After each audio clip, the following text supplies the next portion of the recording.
Hello and welcome to the Hoop Collective podcast. We talk about the NBA, which we're doing late in the evening on Thursday. Joining me from up the road here in New York City, up the boulevard, up the avenue. What is it? Tim Bontemps. Hello, Brian. We'll be joined by Tim MacMahon earlier, we'll be joined by Tim MacMahon later, although it was earlier. Anyway, he's working right now, allegedly, in Denver, where the Nuggets just forced a Game 7 with a huge second half. It was actually like a huge second half in last, 4 minutes of the second quarter, which the Thunder could be regretting for a while. Yeah, I mean, listen, we could talk about Julian Strawther. This is the Julian Strawther game. We could talk about a lot of other things. This game was lost by the Thunder and won by the Nuggets in the final moments of the second quarter. Shai Gilgeous-Alexander gets his fourth foul. They give up a 12-0 run. The Thunder were up 12, closing minutes of the half. They had a chance, as MacMahon said in our group chat, to keep their foot on the throat of Nikola Jokic and the Nuggets. Instead, they let them off the mat, and you cannot give a team like this and a player like that, even though he didn't have a typically dominant Jokic-like performance, you can't give a championship team like this that kind of, I mean, I say that and he ended up with, 29, 14, and 8, Jokic. But, you can't let a team like this get back in the game when you have a chance to put them away on the road in a game like this. And Lou Dort hit a shot right at the end of the half. They were going up 3, think, oh, maybe that'll give them some momentum. But the Thunder just felt like they were climbing uphill from then on. And like you said, if they lose Game 7 at home, those final couple of minutes of the second quarter are going to be bouncing around the heads of the Thunder and the rest of their org and their fans for a long time. Yeah, so there were a couple of big themes in this game beyond what you just talked about there in the second quarter. But the Nuggets are like crawling through the desert looking for an oasis of help from a bench player. The last 2 games, I think they had been outscored by 37 points on the bench. And so Julian Strawther hits 4 baskets in the second half, and it felt like 7 baskets or 12 baskets because they just haven't gotten any help at all. Peyton Watson still didn't play very well in this game. Westbrook was, not horrible, but he had like more turnovers than baskets. He wasn't good. Yeah. He wasn't good. But just getting that couple of relief possessions from Strawther, he was very aggressive, looking for his shot and everything. He scored 15 points, I think, all in the second half. It makes such a huge difference. It makes such a huge difference for the Nuggets, and you absolutely cannot count on it. But it just shows you how much it would make a difference if they had literally just one more reliable bench player. And yep. But that's what they needed in this game. They needed someone like that to help them. And then the other thing, and this has been something you've been talking about for a year, Jalen Williams. He's an all-star. He's an all-NBA candidate. He can do a lot of great things. He plays at both ends, et cetera, but they rely on him a lot to provide secondary scoring. Well, look, here's the brass tacks of it. For the series, he's shooting 33.7%. That's not acceptable. Last 3 games of the series, even though they won the last 2, 2 for 13, 5 for 14, 3 for 16, a combined 2 for 14 from 3, including 0 for 4 in this game. Like, he was also 0 for 1 that. from 1 foot in the fourth quarter. He missed an absolutely uncontested layup. He missed an uncontested dunk, and he missed a wide open 3 that could have got him to 6 with about a minute 45 to play. That was a big shot. They were trying to value the Nuggets turned the ball over like 3 times in a row, and they were making a valiant comeback. If he hits that shot, maybe they have a chance. But I mean, Jalen Williams is 10 for 43 in his last 3 games, and he's 2 for 14 from 3. This is a guy, like you said, that was a deserving all-star. He's going to be a deserving All-NBA selection, almost certainly. But the question around the Thunder the entire season was, could Jalen Williams be good enough in these moments to be the secondary scorer these guys need? He was phenomenal in game 3. He had the 32 points in the game they blew, and he has been terrible ever since. And look, he's a young player. He's still growing. He's going to have a great career. He's already had a great career so far. This is a massive moment for him in particular on Sunday in this game 7. Can he step up at home and have a big game? So if the Thunder are going to win that game, yes, he hit the big shot late in game 5. He obviously is an excellent defensive player. He can help in a lot of other ways. The Thunder are probably going to need Jalen Williams to be better than 27% from the field and 14% from 3 if they want to get this series over with and get to the Western Conference Finals. Yeah, because they did get a good offensive game from Chet Holmgren tonight. He had 19 points and 11 rebounds, and he was fighting Jokic in there. I mean, Jokic has 29, 14, and 8, and that was it was not a great performance by the Thunder, but they could have survived it under other circumstances. Yeah, I mean, like I said before, Jokic had sort of an average Jokic game. I mean, an average Jokic game is insane for anybody, but right. It wasn't like he did the 44 and 20 game today. Like Jamal Murray was incredible. Christian Brown was incredible, but yes. So later/earlier on this pod, you will hear when MacMahon found out that Jamal Murray was placed on the injury report as with illness, with questionable, and he apparently was feeling ill since last night. He'll give his interviews here in a little bit. He did do the walk-off interview with Katie George, where he said there was no way he wasn't playing in this game, and he was awesome. He was wrapping himself in the hot pads during the game. You could tell in his face he wasn't quite right. I saw some people comparing it to the Jordan flu game, and I'd like to pump the brakes on that. So that a little bit. But listen, we've seen, again, look, Jamal Murray has never made an all-star team. We talked about it a lot, right? He's one of the weirder players to sort of quantify who he is in the league. But Jamal Murray is the reason that, and Bob Myers thought said it perfectly on Countdown, he was going to be the reason they won or lost this game. Because when Jamal Murray is playing great, the Nuggets are as good as anybody in the league.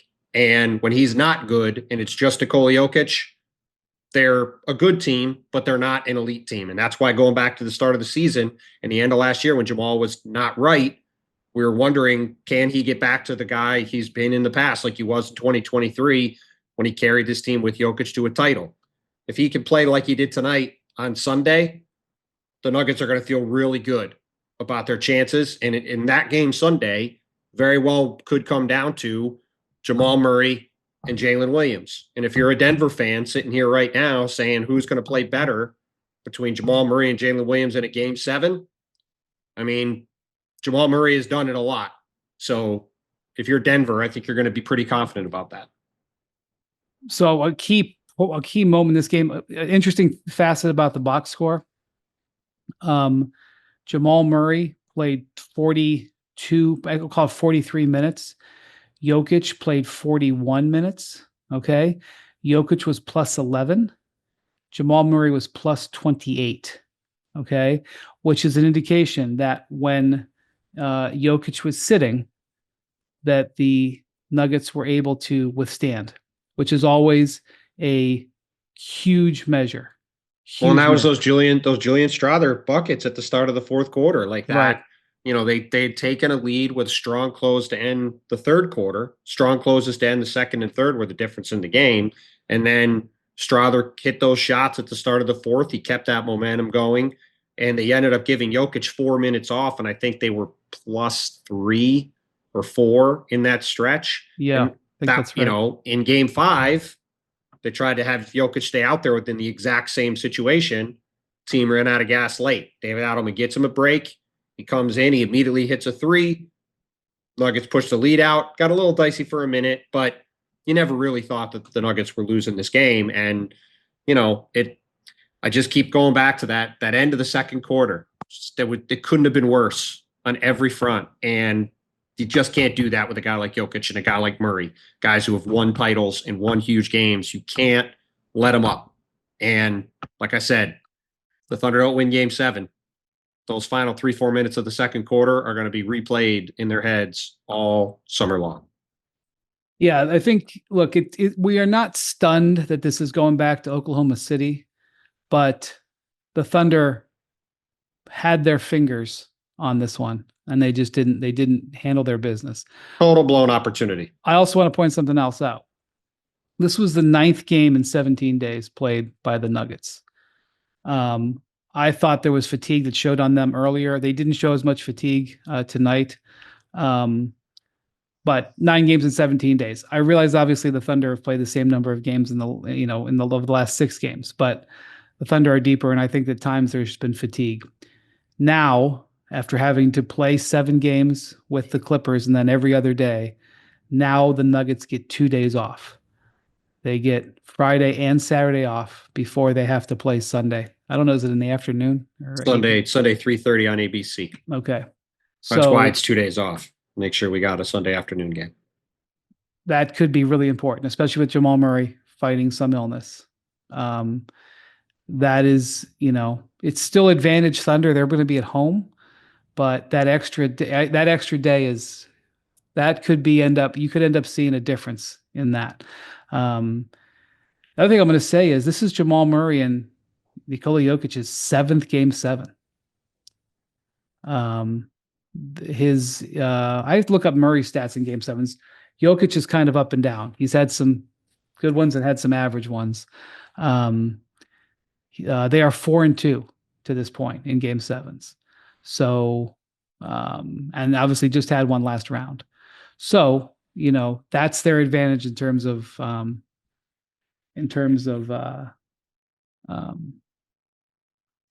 experience. And it's interesting that ESPN Stats and Info looked it up. The last time a team had 2 game 7s in the first 2 rounds, the Nuggets in 2020. The time before that, the Nuggets in 2019. So they have done this before. They have. And I'm not sure. I do think Jalen Williams needs to be good, but I also think that Shea was fine in this game. He got into foul trouble early. His 4th foul was a not smart play. I do think there were too many whistles in the first half, but it's neither here nor there. It was not a smart play. I mean, the 4th foul, for a guy who's as smart a player as Shea is, it was as dumb a foul as you can have, especially when you have 3. And again, it just goes to that entire sequence, right? The Thunder just lost focus for 3 or 4 minutes, and you can't do that against a team like Denver in a moment when you have a chance to take out Nikola Jokic. Because look, you've been around plenty of guys like this, Brian, whether it's LeBron or Steph or KD. I mean, we've seen a lot of these games, right? If you have a great player like that on the ropes, you can't let him up. You can't let him get a chance to get back in the game. And I'm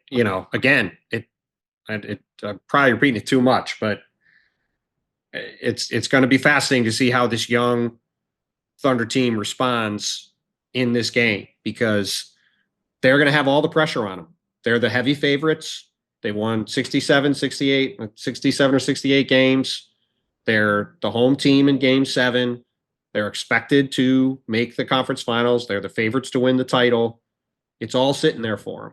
And they had a chance to do it today, and they let it go. And, we've talked a lot about them being young and learning experiences and all that, but everything's sitting there for them right now. And can they rise to the moment? I think we both agree that Shea is going to be great. He's proven to be able to handle these moments already in his career. Sure, Jokic is going to be great, but I really think it's going to come down to those second guys, Jamal Murray and Jalen Williams. And again, if I'm a Thunder fan, if I'm looking at that matchup to decide the game, and if I'm a Nuggets fan looking at that matchup to decide the game, I'm not feeling so great about that if I'm the Thunder. And by the way, Jackson says in here, Thunder are 7.5-point favorites in game 7. Wow. That is a laughable line. Ooh, that is laughable. This series has been played way too tight for that. I know that Nikola Jokic ain't a 7.5-point dog in a game 7. The thing was, out of here with that. In this series, the Thunder totally blew the Nuggets out in game 2, and so it sort of warped some of the stats. This whole series has been played skin tight other than that. Yes. Okay, so stats and info, crazy line. as sort of a borderline farce. Stats and Info has provided the comparison stats between Michael Jordan and Jamal Murray. The flu game for Jordan was the game 5 of the 97 finals. Of course, if you watch The Last Dance, it was posited that it was food poisoning on a pizza that he ate at midnight the night before, but whatever. In that game, Jordan had 38 points on 13 of 27 shots, 7 rebounds and 5 assists against the Jazz in Salt Lake. Tonight, Jamal Murray, 25 points, 9 of 19 shooting, 8 rebounds, 7 assists. So Jamal had a great game. Let's just not compare him to Jordan. That's all. We don't need to do that. I more said it because just to remind everybody of what Jordan's flu game was. And Michael Jordan is Michael Jordan for a reason. But look, Jamal is one of the best clutch players in the league. I mean, he's been doing this for years. And, again, it's why I've harped on this second scorer thing from Oklahoma City all season, because you've been I will give you that. Well, if you look at the Nuggets, right, when you get to the reason the Nuggets are so good in the clutch, right, is you get to the final 5 minutes of a close game for Denver. What are they going to do? Everybody on the court knows what they're going to do. It's going to be Jamal Murray and Nikola Jokic moving the ball back and forth, finding the best shot for one of them to take. And Denver knows exactly how they play, exactly how they want to play. And there's no ambiguity or confusion. They get to their spots. They run their stuff. They're generally really good at it. And the teams that struggle in those spots are the teams that are unsure of how they want to approach it or unsure of what they want to do. And, look, like I said, Jalen Williams really struggled in this series last year against Dallas. He got better. He had a phenomenal regular season. He has really struggled in this series against Denver. So huge moment for him in particular, I think, on Sunday to step up and show he's the player he's been all season. And frankly, he was in game 3. He was phenomenal in game 3. It's not like he can't do it, but they're going to need him to play far better if they want to close this thing out. By the way, so the Western Conference Finals and Eastern Conference Finals dates have been now set by this. So the West Finals will begin on Tuesday, which means tight turnaround for whomever wins on Sunday. They have to host the winner will host the Wolves. The Wolves are the 6th seed, so they will not be seeing. They were given a beautiful gift of a home court in the second round because of the Warriors' victory over Houston. They've seen their last home court advantage, but that's right. Anyway, that will start Tuesday, and then the Eastern Conference Finals will begin Wednesday in either New York or Boston. But in both cases, if the Knicks win, they're looking at 4 days off? 5 days off. Saturday, Sunday, Monday, 4 days off. All right. Be a 5th day later, yeah. Yeah. And then the Wolves are now guaranteed 5 days off, I think, something like that. So Wolves are guaranteed almost a week off. They played yesterday and they don't play till Tuesday. Correct. 6 days. You're right. So that little note. All right. Through the magic of editing, we're about to be joined by Ben MacMahon. Okay, we're now joined, but actually not. We were actually joined earlier. And as Bontemps and I speak right now, we don't know what we just said. So we're dumber than we were a second ago. That's really dumb. For yourself. Speak for yourself. That right there from Ball Arena before Game 6 on Thursday is Ben MacMahon. Howdy, partners. Nice early tips night out here. Still can't wait for me. I mean, sure, let you two goofballs flap your gums from 2,000 miles away. I'm on the scene. I get it. Well, the waiting part is the problem. Howdy, partners. Don't be the slowest worker of all time. Howdy, could be on the pod. I hope you have diarrhea from babies. I'd be happy to wait. I'm not the one doing sleep updates. Oh, well, yeah. Well, yeah, you get to sleep in until that baby wakes up crying. Yes. Yeah. That's exactly right. My sleep complaints go nowhere with Bontemps right now. There's just nowhere to go. There's nowhere to go. All right. So I'm in New York. I just flew down here. Big anticipation for the Game 6 for Friday night. Boy, Friday night at the Garden, Bontemps. It's a big one. The It's the latest, Celtics- biggest game since 1999. I know. I heard somebody say that today. This is the biggest game in 25 years, except for the couple of days ago when that was the biggest Wow. game. I And if there's actually, game 7, that'll be the biggest one. I actually think that in a strange way, the Celtics had a bit of an advantage in Game 5 because they were going to be playing a style that the Knicks were not ready for, prepared for. They had 8 games of data and a certain comfort level about how the Celtics play with Jason Tatum. More than that, if you go back to the last few years, but certainly this year they played him 8 times, and you know how Tatum's going to play. You know there's going to be isolations. You know how certain matchups are going to go and switches, and the Celtics played very differently than they normally do. Jaylen Brown played point forward. Essentially, more so than he ever has before. He had 12 assists in the game. Now, one of the reasons he had 12 assists was because the Celtics were hot shooting the 3, which they have been generally for the last 3 games. They were ice cold the first 2. They've been much better the last 3. They were 22 of 49 in this game. They make over 23s. Their record is very hard to beat. But that was part of it. But the Celtics isolation game was way down. Their ball movement and body movement was up, and they generated a lot of open looks. And it was a minor advantage. Of course, if they had gone 12 of 49 instead of 22 of 49, then the Knicks would be in the conference finals. But I'm not as poorly as the Knicks played. I'm not sure that's true. Well, at the half, it was tied, and the Celtics were shooting 52% at the half, and I was like, this is not a good sign for the Celtics. Because the Knicks were not playing that well, and they were tied, and they'd been ahead by a big chunk in the first half. And then Joe Mazzulla made a decision to start Luke Kornet over Kristaps Porzingis. Porzingis just flat out looked terrible in the first half. There was some level of belief that he might be better because he played like 24 minutes in Game 4, and he said after the game that he was feeling better than he had. So Mazzulla put him in the starting lineup alongside Al Horford as the replacement for Tatum. He looked terrible. I don't remember what his plus minus was, but it was minus double digits. And Mitchell Robinson was just moving faster than him. He was just running circles around him when he was out there. So they put Kornet in the game, and Mazzulla said that Joe Mazzulla said, it was because Porzingis couldn't breathe. Yeah. And so when he left the podium, I said to Joe, hey, just so I have it straight, this was a medical or decision, not minus 12 for Porzingis, says Jackson. I said to Mazzulla, I said, just to clarify, while I talk about it on ESPN platforms, this was a medical decision, not a coach's decision. In other words, right, you were not benching him. He was removed from the game. And he's like, yes, it was a decision made between Chris Apps and I.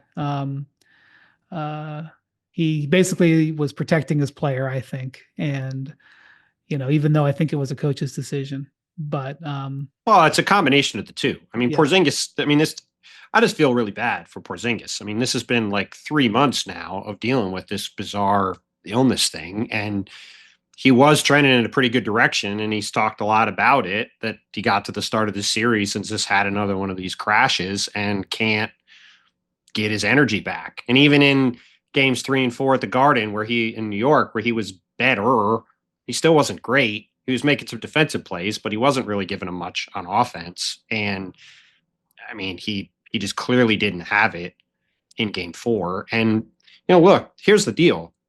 We're also talking about the Celtics bringing either Al Horford or Kristaps Porzingis into the starting lineup off the bench when they lose Jason Tatum. Like, they have an incredible team.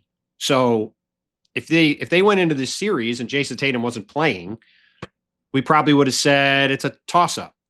Like, Celtics might have been slight favorites to win. Knicks might have been slight favorites to win. I think Boston probably would be slight favorites if both teams were rested at the start of the series. So them winning Game 5 is not a surprise. There's a reason we said going into Game 5, the series wasn't over, right? So we will see what happens on Friday night in Game 6. But I think there was a lot of celebrating here after Game 4 not celebrating Jason Tatum's injury, obviously, but thinking, Right. hey, the Knicks have won. They're up 3-1. They're on the verge of making the conference finals for the first time in 25 years. They've got this in the bag. And there's a reason why Knicks fans got very offended when Ooh. you said on TV and we said on the pod that the series is not over yet. And I think we saw in Game 5 why we said it wasn't over yet. And they better take care of business at home in Game 6, because if they go back to Boston for Game 7, having blown this game, I'm not going to feel very good about their chances of escaping from the series. By the way, did Luke Cornett make himself some money last night? He was awfully I would good. say so, except for the fact that Luke Cornett would have made more money last summer and chose to re-sign with the Celtics, and I suspect will be continuing to re-sign with the Celtics for some time for the contract he was on, because if he was a free agent this year, is he still restricted? Well, he wasn't restricted last year. He just re-signed for the minimum. Like, other teams had interest. He just chose to come back for that number, and I suspect he will be back in Boston again. Why do you suspect that?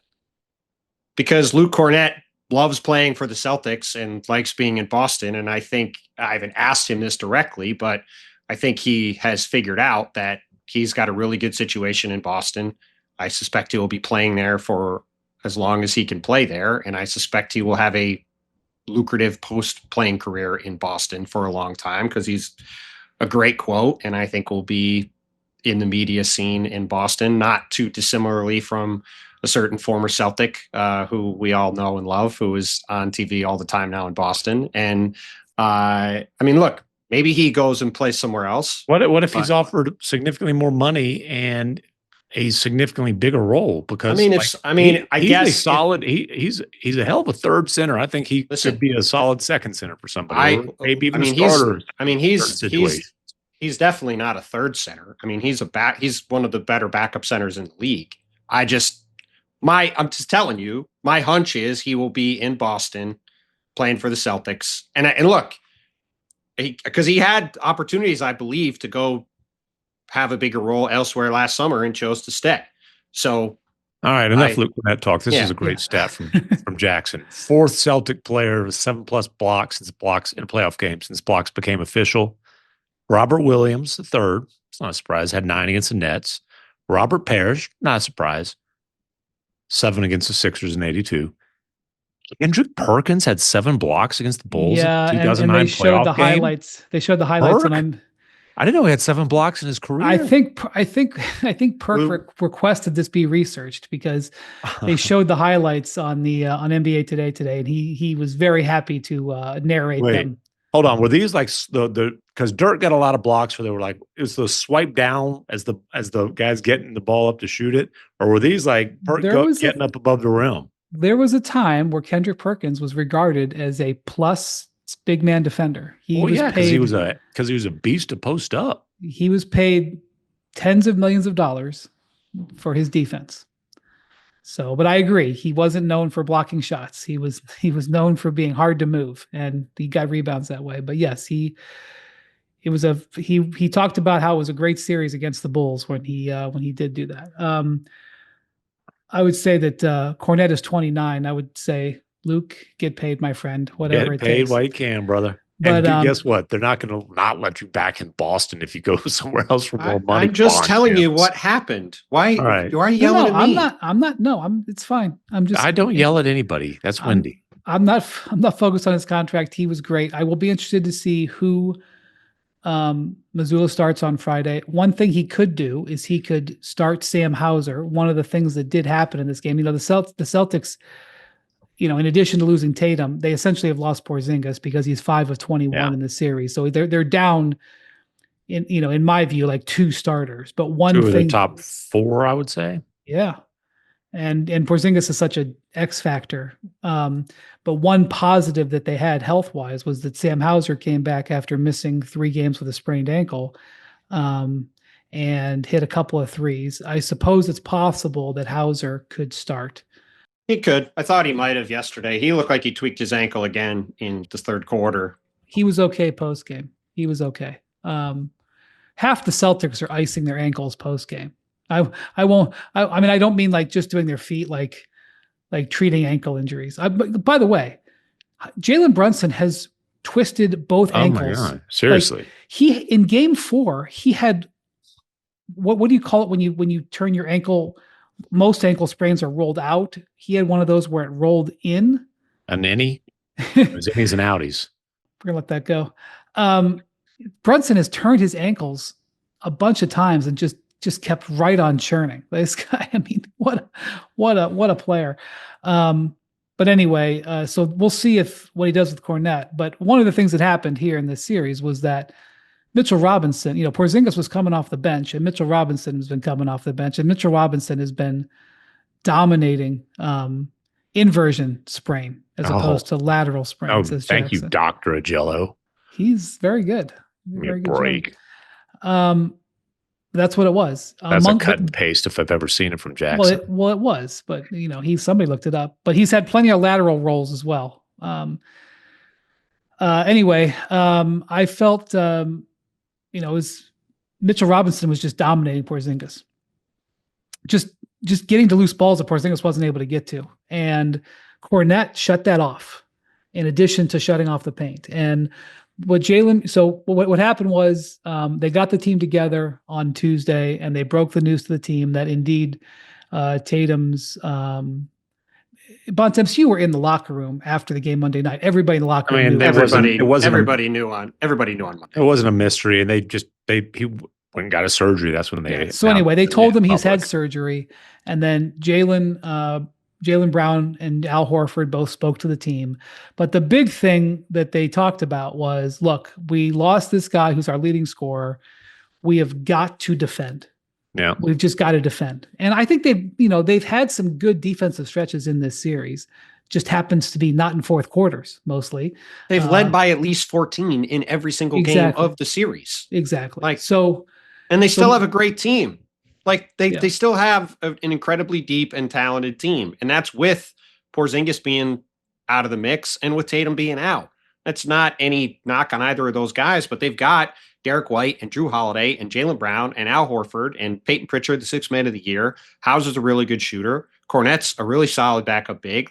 They still have a bunch of players. And if you just go man for man with the Knicks and them, like I said, it's still probably a toss-up between the two teams. I do feel that the Knicks were a little bit at a disadvantage because they were not 100% sure what the game plan would be. And so I don't really think the Knicks are at a disadvantage at all. They were up in the first half and they played horribly in the second half of the game and blew it.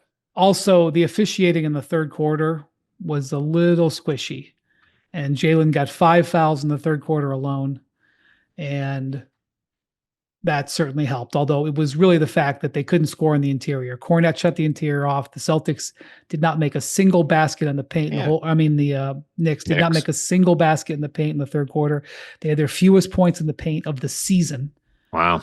The Knicks came out in the third quarter like a team that felt like the series was trending their way and they were going to close it down. And the Celtics came out in the third quarter like a team that season was on the line and was totally desperate. And Cornette was great, and they were just the more desperate team, and that translated to how the game went. I just suspect Thibodeau will have a bit of a different idea of how the Celtics are going to attack them offensively. But the Celtics were very good defensively, 35% for the Knicks in this game. So it was a combination of a bad Knicks offensive night and a good Celtics offensive night. So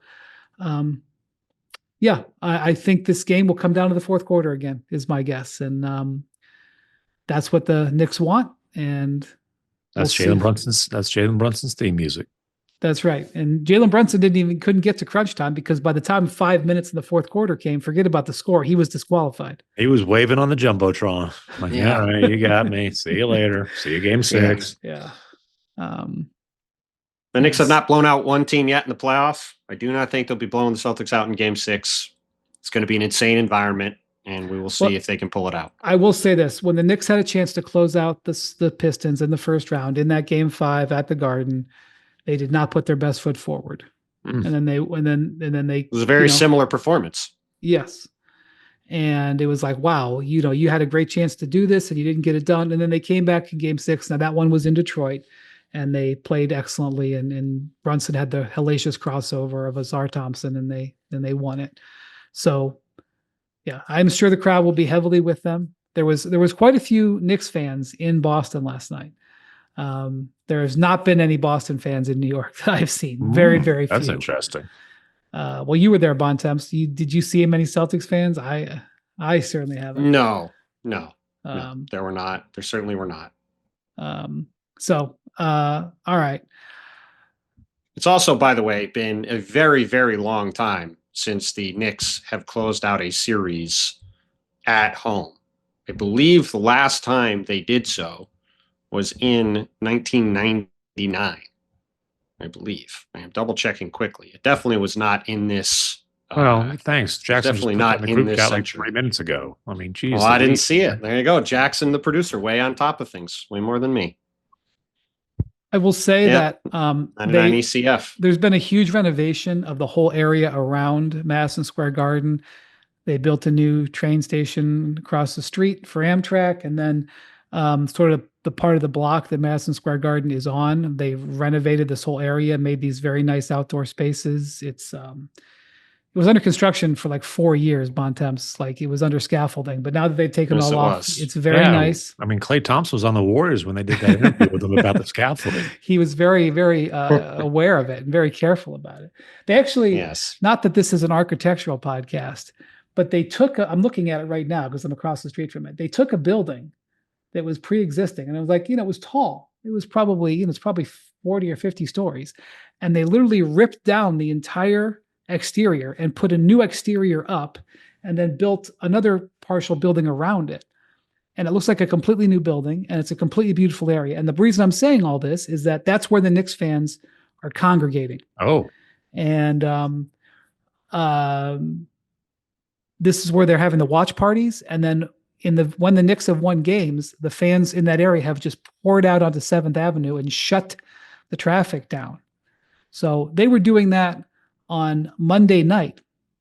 They shut down traffic on 7th Avenue. If on Friday night, they clinched to go to the conference finals for the first time in 25 years, first time to clinch in New York in 26 years.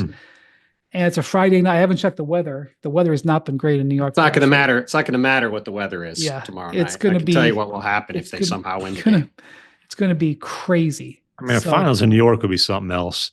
If that happens, I'll have to get together with some of my old Hyde boarding school teammates, that I played in 2 state championships with, twice as many as Cooper Flagg did, just to get that on the record.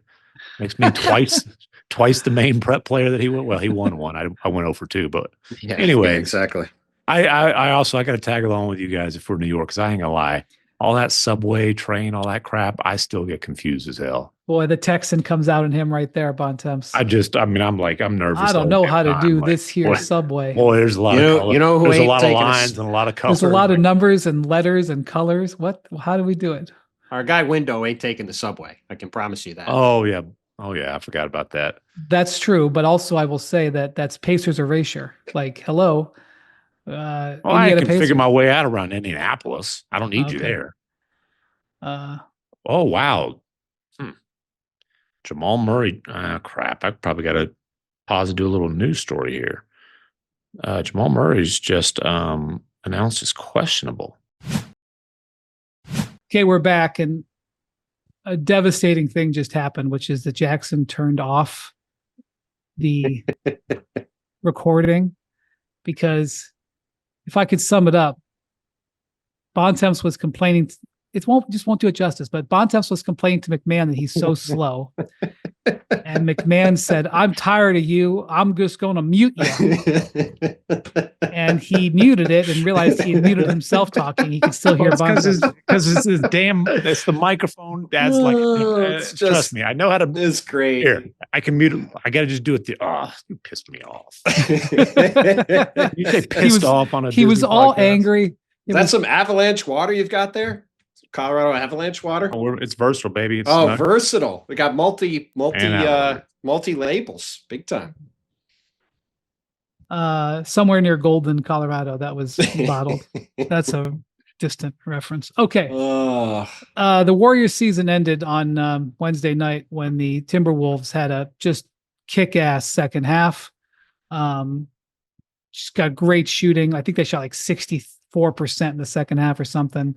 Ant and Julius Randle both had double doubles with points and assists.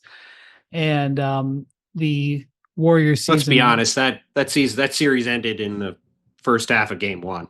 Yeah. Well, they had an opportunity to win game 3, and when that like I through their said, fingers. it ended in the first half of game 1 when Steph got hurt. Yeah. Honestly, surprising they won that game. By the way, the Rudy Gobert revenge tour continued. got Luke in the first round, got Draymond in the second round. I don't think anybody from the Thunder or Nuggets has been really, really mean to him. I'll bet they have. We just don't know. Well, at least not publicly. Okay, yeah. For some reason, he's just not a popular guy. Anyway, we all like him though. We do. So I will say this: before we talk about the Warriors, the Wolves will reach the conference finals. Unlike last year, much more rested than they were. Much more rested, and I think Ant's a better player now. I mean, Ant obviously had a great playoffs. McMiniman wrote a great story though on kind of the evolution of Ant. Well, you praising McMiniman is like someone praising Gobert. I mean, that's well. I suggested the story. McMiniman executed it. There we go. Seriously, we drew it out of him. But we've talked so much about the Wolves' weakness of being bad in clutch situations and Ant just going hero ball. And man, Ant late in the season, continuing the playoffs, has shown a real good feel for being aggressive, but also making the right play. And when he does that, oh boy, because the man can hoop. Well, and I think they're just a better game in the closeout game. I just think they're a better team. I mean, I would say Julius Randle and Karl Towns are similar level players, even though they're different. And they added Dante DiVincenzo. And Nickeil Alexander-Walker took yet another step forward this year. Ant's gotten a little better, like you said. Jim McDaniels has been better. Like they've got a better team. So it's going to be a fascinating series, whoever they play. And, we'll see if we may already know who they're playing. We'll see what happens in the game that we're all going to watch in a little bit. By the way, so much for the theory that Jimmy and whoever can always beat the Wolves. It was one thing in practice against Andrew Wiggins. It's another thing in a game against Anthony Edwards. That is true. Okay, so the Warriors had so much promise, but they really started messing around late in the regular season. I think they went 3-3 down the stretch, backed into the play-in. Then they were in command position in the first round of the series, first round against Houston, lost games 5 and 6, and played their way into game 7. Now which they won, which is a road game 7 victory, and that's all well and good. But this team needed to be efficient. They needed to be efficient because of the age of their stars, and they needed to be efficient because of the demands on their stars. And look, I have no idea. I just will go back to saying that Steph literally never ran more in any game that we have tracking data for in game 7. And then 48 hours later, he pulled his hamstring. Well, it's exactly what happened 2 years ago. They had a slugfest series with Sacramento in the first round. They escaped with a game 7 win on the road to go into the second round. That year they're playing the Lakers. This year they're playing the Wolves. They're completely out of gas and they lose. Steph got hurt, which didn't happen then, but that's why you just can't, like you said, you can't give away games in the playoffs or at the end of the regular season. They gave away game 5. They just punted that game and said, we're going to go home and win game 6. And then they didn't. Yeah. Let me ask you this. Here's what I would want to know. Jimmy was sick. Steph was not back. Had they won game 5, had they won game 4, we're not doing. Well, all right, we're not doing this. Minnesota is also just better than them anyway. Let me ask you this. What are they doing with Kuminga? And will they go star hunting this offseason? They got Jimmy Butler. They signed him to a contract extension. Are they going to be content, or are they going to continue to go star hunting? We know that the Warriors will go star hunting. Whether they get a star or not is one thing. But the Warriors, for the last, going back to when they traded for Andre Iguodala, right? 2013. I mean, they've always been a team that has pursued star players and the entire Joe Lake era. They're going to do that again. Are they going to get a star player? I don't know. We'll see what they can actually get done. And The Jonathan Kuminga thing is going to be really interesting. He is an eye of the beholder player. But a talent, No, that well, Steve Kerr clearly does not trust. well, that's why I said he's an eye of the beholder player. Like, he's a guy who was deservedly not in the rotation up until the moment Steph got hurt. And then he plays the last 4 games. He averages over 20 points in the 4 games. He shot pretty well from the field in the games. He also had a combined. Why do you say deservedly not in the rotation? I think if you look at how Jonathan Kuminga played in the last few games, it's indicative of the role he needs to play on a team to be somewhat effective, which is to be a guy who has the ball in his hands. They have Jimmy Butler and they have Stephen Curry. So if you have those two guys, they're going to have the ball in their hands. He's not a good outside shooter. He's not a guy that does a lot of the other things. He doesn't pass the ball. He played in these 5 games and had a total of 5 assists, and he had 1 million shot attempts. Like, he's a guy who's going to have the ball and shoot it a lot, which he's a young player. He's a guy that I think is going to be a fascinating restricted free agent if there's a team who believes in him that wants to go after him. But if he's trying to be a 8th player on a team with Stephen Curry and Jimmy Butler, that's a harder role for him to fit in. And the Warriors have a lot of guys who can be a efficient role player next to stars. That's not the role that Jonathan Kuminga has shown an ability to perform in. So why was he on the roster after the trade deadline? That is a very different question. Because now you've put yourself, he had value then, and you put yourself in a situation where maybe there's sign and trade scenarios that make sense. Bringing him back seems to be unlikely and unappealing, frankly, because he doesn't want to be an 8th man.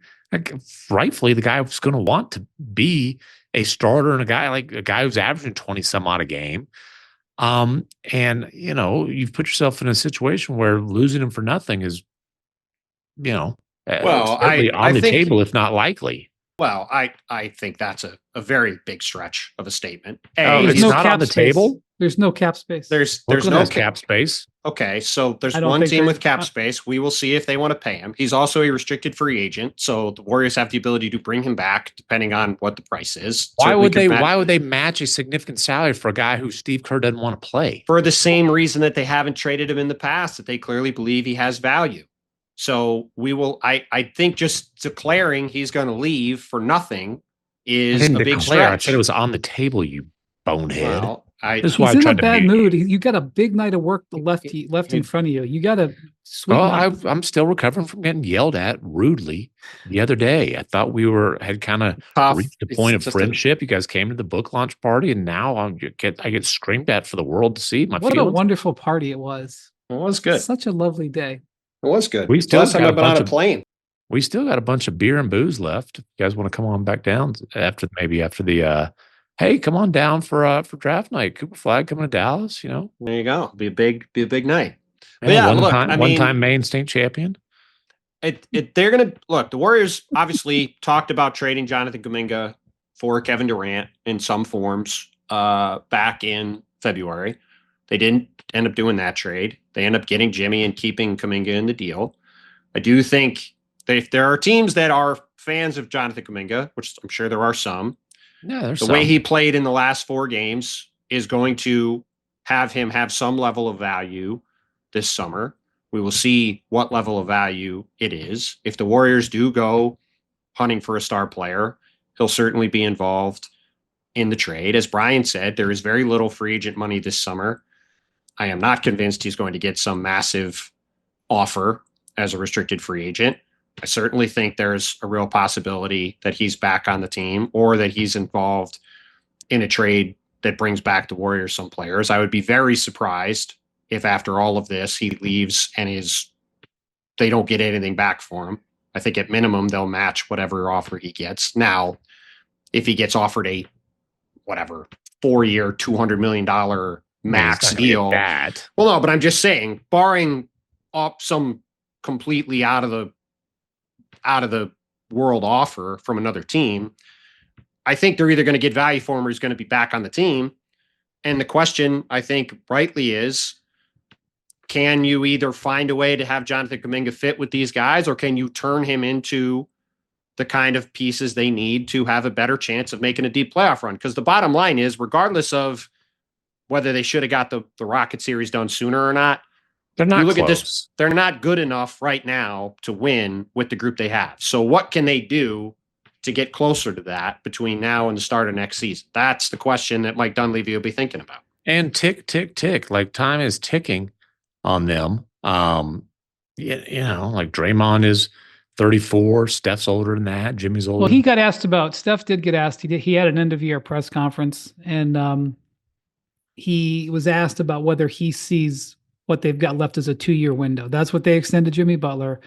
That's what they extended Draymond Green. That's what they extended. And for Steph context, Curry. all of those guys, all three of those guys have 2 years left on their contract. And so does Steve Kerr. And he said, yes, you never know the future. I'm focused on just next year. But yes, everybody sees this as, everybody understands that. So, Yeah. And the Warriors have to operate that way. Like, they already traded one first-round pick away for Jimmy Butler. They have access to other future picks, and they have a bunch of contracts on their roster that they can add into a trade. So they can definitely, because, people are asking, we're dancing around the concept of Giannis. Yeah. I have the same answer when I'm getting asked these questions about Giannis Antetokounmpo and the Knicks, Giannis Antetokounmpo and by the way, the Knicks might get to the finals this year. So everybody wanting him in New York, just enjoy what you got. Everybody was asking me about Giannis and the Lakers and Giannis and the Warriors. My answer is the same for all three. And if you disagree, Bontemps, speak up. Could any of those teams trade for Giannis? Yes. There is a package that would. No. Hold on. Just let me finish. Let him finish his podcast. Could they trade for Giannis? Yes.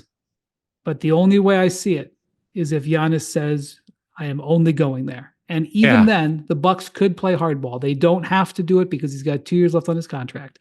Yeah. Now, what we don't know is what were the private discussions between Giannis and Bucks, the Bucks front office and even ownership before he signed this extension. Was there kind of a, hey, let's give it a run. If it doesn't work out, you're going to have some say. We don't know if there were those kind of discussions. But the Lakers have no ability. This is what I was saying no to.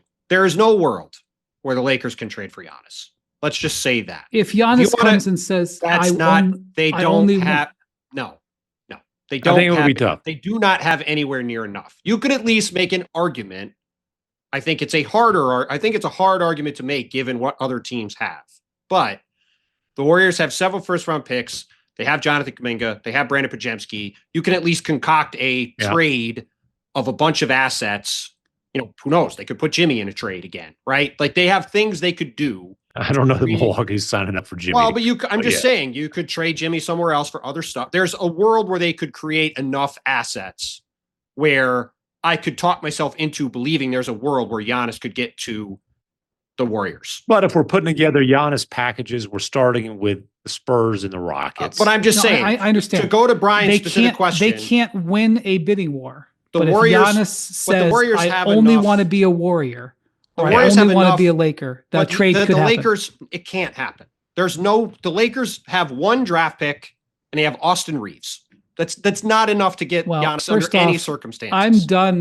I'm done saying how the Lakers can't trade for somebody. So I'm just going to say never say never. We learned that the hard way. But that's fine. I'm saying the Lakers aren't getting Giannis. And I think you want to concoct trades for the other two guys, teams. And I think we're on the same page. My message to Laker fans would be, you're not getting him, but he says, I only want to be a Laker. Well, I don't even think but for works there, but that's fine. Well, but that first of all, it sounds weird, but is that even English? But for, I know wherefore art thou. It ain't but for art thou. But for him saying, I only want to be a Laker. Therefore, I mean, there's a whole bunch of those things. And by the way, I do not have any indication he is thinking that. I don't have any indication of what he is thinking other than he is considering his options, which we all are at all times. Whoa. Hey, Wendy making a statement, baby. I would just say that the the Warriors have options, whether they can execute. They had options last summer, and they were trying for Paul George, and they had some conversations on other stuff, and then they spent Lowry the whole year. Markkanen? Yeah, I don't know if that Lowry Markkanen thing was ever seriously. It never was like The Warriors have anything, that's for the sure. Warriors And have enough stuff that they are going to be able to get themselves in conversations for stuff this summer. We will see if anything gets done, but they have enough stuff to do that. they were not trying to include pods and stuff last summer. They also weren't trying to get Giannis last summer. So Yeah, you know, but that's the thing. They've Yeah. got some young players. They've got a bunch of draft picks. They have some ability to get ammunition together to go after big name players. And all we have known for the Warriors for over a decade, whether Mike Dunleavy or Bob Myers is running the team, is that they're going to explore every avenue on everything they can do. And Mike has been on the record saying we're trying to maximize every bit of what Steph's got left, which is the honorable thing for them to do. And so I'm sure they're going to try to do that. And we will see what they're able to come up with. But again, whatever you want to say about how they let the first round series get a little too long, they were a play-in team. And to me, they're not as talented as the Wolves, let alone the Thunder, let alone these other teams at the top. So if they want to get there, they got more work to do. Steph had to be an MVP to give them a chance of doing any kind of real damage in these playoffs. And look, Draymond stunk in this series. Now, he managed to not get himself suspended. You know, neither of those trains that were going down the tracks got to the final destination. But when they lost the last 4 games, Draymond averaged 8.8 points, 4.0 rebounds. 4.8 rebounds, 4.3 assists, shot 36% from the floor, 21% from 3-point range, and they gave up a whole bunch of points with the best defense player in the whole wide history of the world on the floor. So, well, and even beyond that, the thing you saw, especially when Steph was out, is this team just needs more offense.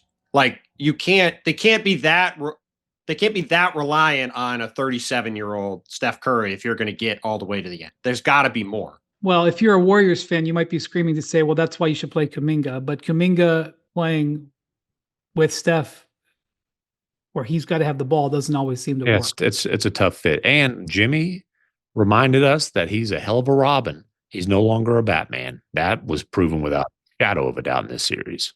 Yeah, I mean, he's still a really good player. But again, and he had a great game 3.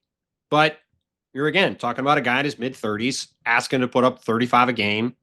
It's probably not realistic, especially if Steph has any kind of issues. So they need more firepower if they want to be a legitimate threat next year.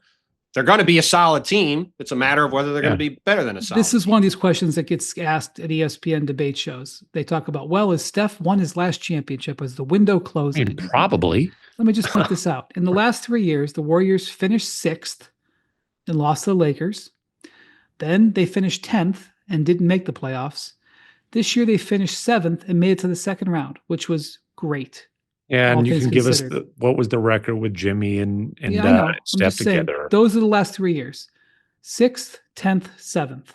Okay? That is not a wide open window. So They just lost to a younger and deeper team that's probably only going to get better. And that team could be playing. We'll see what happens in the game we're about to watch. But the conference finals could be a matchup between a young, improving Wolves team and a Thunder team that's only got a younger roster. Hey, don't with forget more about the ammo and stuff going forward. Plus, you've got Jokic still sitting there. Plus, you've got the Clippers, the Lakers, all these other teams. Don't forget about the Fighting Nikos, because That's once right. that beast is. Listen, all the Texas teams, hey, this wasn't the plan for Nico. He doesn't get credit for falling ass backwards into a lottery, 1.8% lottery thing. They ended up with the number 1 pick, but it is good fortune. And the Mavericks will be, they've got to figure out the temporary point guard thing. They'll be tough. The Spurs got a chance when, boy, it's going to be a fun summer to follow the Spurs and the Rockets. The Rockets push them to the brink and have a chance to take a major leap forward. We'll see. Maybe it's plan A patience. Maybe they push some chips in. The Spurs, maybe it's patience. Maybe they push some chips in. But the West is going to be a beast for a while. And I think you got a bunch of teams that are going to be better next year. Which is why if I were Giannis and I wanted to leave Milwaukee, which is not assured, It's on the table, but it's not assured. I would want the private jet to go east, not west or south, east. But what do I know? I don't have any insight. Okay. MacMahon, you got to go get ready to cover the game. Oh, great. Thanks for leaving me out of tonight's pod, fellas. Really means a lot You're to me. welcome. You're welcome. Glad you're going to be able to rest up. Yeah, I'm going to go take a nap right now, honestly, because otherwise I won't make it through the game. Windy sleep update. You're welcome. Thank you to Bontemps, who's crushing fatherhood. I mean, I've never seen a father crush fatherhood the way Bontemps is crushing fatherhood. I don't know what that's supposed to mean, but you're crushing it. Here's the thing, MacMahon. I really want him to come back for the conference finals are you coming back for the conference finals, Bontemps? It'll ease my burden. Well, we'll see. I mean, if let me the do a little Knicks, reporting here. Well, listen, the plan has been to do that, and K-Bon has been very excited about the possibility of no travel for good chunks of the conference finals and maybe the finals. And we will see if the Knicks don't win this series. I'm not sure what's going to happen in the Bontemps household, because there's going to be devastation at the Knicks losing when the chance of being home was right there and it was attainable, and then it gets snatched away. Oh, there's some pressure on Jalen Brunson to deliver. Bing, bong, baby, Bontemps. I saw a stat today that the Celtics over the last 3 years, I think maybe the last 4 years, they're 9-2 when facing elimination. Correct. And let me tell you, sir, I have felt all 9 of those. Yes. Hey, I never even thought for a second I was going home today. I knew I did laundry yesterday morning because I was like, I better prepare to stay till Monday, because that's how those dudes roll. This is who they are. Listen, I know. We'll see what happens, but if OKC closes tonight, I get 2 nights at home after game 2 of the West Finals. So we'll see how that goes. But there will be a big time West Finals rivalry. Mac-10 staying on the Wolves, and I'm staying on whoever wins this series. We're gonna have some. Boy. We're gonna have some nastiness. Do you have any other great ideas to give McKenzie? Hey, listen, I got some elbows for him, because we'll be playing some pickup basketball. Oh, Lordy. I'll be packing some hoop shoes. You know what we should do, Bontemps? We should we should just cut him out altogether and just record with McMenamin tonight. Bring him on. Well, here's the problem. That's actually a good idea. Here's the problem. He's even slower than MacMahon. Oh my God! You cover right. it though. He's not here. I'm flying solo tonight. All right. All right. Thank you to Jackson. Thank you to everybody for watching, listening to Hoop Collective. We'll talk to you at some point soon. I feel like it'll be before Monday, but technically Monday. Adios, amigos.